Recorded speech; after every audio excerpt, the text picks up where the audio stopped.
Let's go over my thoughts and ratings of the 8 books I read in the 29th week of 2026. My Monsters Ain't Like Yours by R.J. Joseph is a collection of Black feminist intersectional short horror stories exploring human behavior. I found this collection creative, haunting, and gruesome. There's a little something for every type of horror reader in this collection. It was honestly so amazing. If you've ever read any of R.J. Joseph's work, you know that her voice is so unique and just shines through in her work. And this collection of short stories was no exception. These stories are gritty, hard-hitting, and have excellent social commentary. I love that each of the stories was unique in their own regard, but they complemented each other so well. There was maybe one story that I didn't really connect to, but the rest of them honestly were such bangers. So I'm rating this collection of short stories 4.5 stars. The Winter Folk by Jen Julian follows Vera as she returns to a lodge that she once worked at and the creature that bound her there. The story is told in past and present timelines, but mainly in the past timeline, explaining all that Vera, aka Moth, went through while working at this mysterious magical inn in the Appalachians.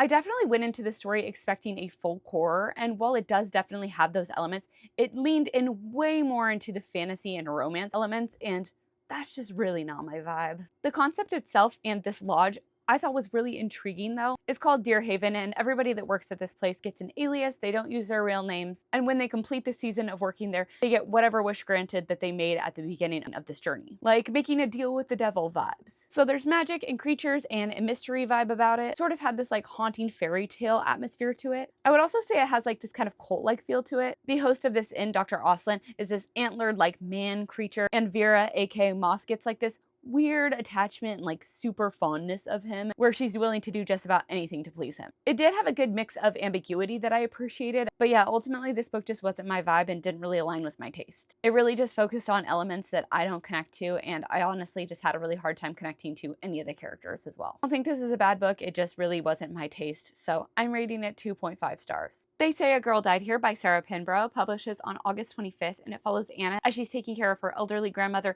in this small farming town that is haunted by the deaths of 2 local girls that died exactly 3 years apart. Though the killer was supposedly caught, Anna's sister is pretty adamant that that's not the case. When Anna's grandmother starts displaying these paranoid delusions, she starts to suspect that maybe her grandmother is the key to getting to the bottom of everything. The mix of this mystery investigation, a grandmother who is seemingly losing her marbles, so much drama, and tons of small town gossip was just so well done. I was easily immersed into this world. I definitely felt the vibe of this story matched to Sarah Pinborough's more recent work like We Live Here Now versus like Insomnia or Behind Her Eyes. I gotta say, I kind of like this tone shift that she's been having in her work lately. Like, it's a little bit genre bending. There's definitely horror elements, which I really appreciate as a horror girly. I'd say this was slow to medium paced. I'm definitely somebody who loves to get to know a character before like getting really into the action. So I was definitely able to do that with Anna before like really getting into like everything that was going on. I will say this book does one thing that I don't totally love, where the grand reveal happens because a character just like admits to everything.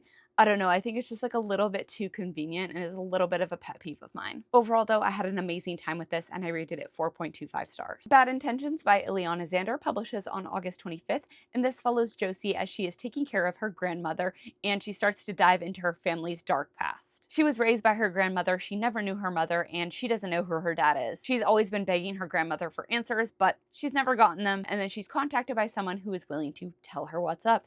And yeah, things get real chaotic. So throughout the story, we're following Josie as she is figuring out what happened all of those years ago when her family was torn apart. And now today in present day, history seems to be repeating itself. When I first started reading this, I almost stopped immediately because the whole like FMC taking care of the grandma vibe felt too similar to They Say a Girl Died Here, but the more I read it, the more the differences became apparent, and so it was definitely not at all like that story. That being said, I wasn't as immersed in the story as I'd wanted to be. We follow multiple POVs and multiple timelines, and mostly we're flipping between Josie and her grandmother's perspective, and then we also get this other POV, and because there's like that element of history repeating itself, it did feel a little bit repetitive at times. And while the grandmother is my favorite character, I didn't really feel like I was connected or knew too much about any of them or really care about their well-being, to be perfectly honest. There were definitely some tense moments and a lot of like really wild things that happened throughout the story that I thought were entertaining, but ultimately I just didn't think this was that memorable. I really loved Love Mom by Ileana Zander, and so I was kind of anticipating something explosive like that, but unfortunately nothing about the story like super blew me away. But yeah, overall easy to read, entertaining, and it had a satisfying ending, so I'm rating it 3.25 stars. You're Invited by Amanda Jayatissa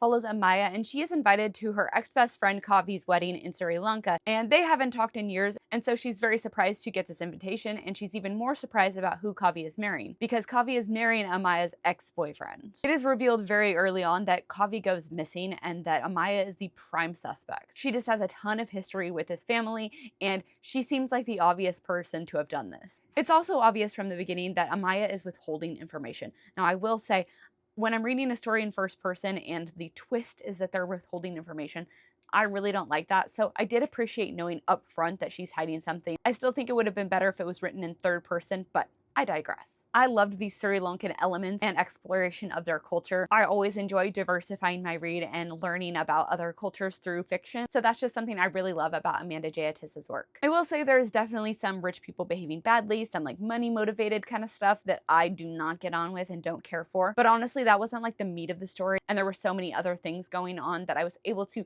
mostly look past it. This has a bit of mixed media. We get interviews and we get to hear from all the different people that were involved in this case and their theories of what happened, and I thought that was really interesting. The grand reveal for like what Amaya is hiding and everything was so explosive and so satisfying. Definitely wasn't expecting it and was just completely shocked. I also thought that all of the motivations and everything clicked together really well, and I was satisfied with how everything played out. I have now read all of Amanda Jayatissa's books. She only has 3 of them. This definitely is my least favorite, but I still think that it's really good, and I rated it 4 stars. The Housewife by Natalie Borelli follows Jody, and she just married the man of her dreams, a psychologist named Dr. Roy. She spends her days trying to prove that she is the perfect wife. Meanwhile, Dr. Roy's friends think that she's a gold digger. Roy's previous wife, Deborah, has passed away, and Jody becomes obsessed with figuring out what happened to her, and her life begins to spiral. Right away, so much of the story is revealed, and I'm very surprised that it doesn't just lay it all out in the synopsis, because it's really not at all a secret, but because the synopsis doesn't say, I won't either. Anyway, this book was darkly delicious. There's revenge, manipulation, and so many dark secrets. This kept me engaged from page 1 and all the way through, and I was able to just fly through it. I will say I did find a lot of it very easy to guess, but not in a bad way at all, because I liked every twist and turn that this book took. It does have a little bit of the trad wife vibes that are very popular right now, but not in like a religious or like to like money motivated in your face kind of way, so I appreciated that. This was a solid fun read with a morally gray character that I found very intriguing, and I found her very easy to root for. It had good for her moments, lots of twists and turns that I appreciated as previously stated, and I was ultimately satisfied with the ending. I rated this book 4.25 stars. I then did a segment of Best or Worst Thriller Books reading vlog. If you're interested in my thoughts on these next 2 books, you can go ahead and watch that vlog. It was posted not too long ago. First, I read The Only Survivors by Megan Miranda, and I rated it 2 stars. And then I read The Good Girl by Michelle Dunn. It's available on Kindle Unlimited, and I rated it 4.5 stars. Thank you for watching. My favorite book I read last week was My Monsters Ain't Like Yours by RJ Joseph. Please let me know in the comments your favorite book that you read last week.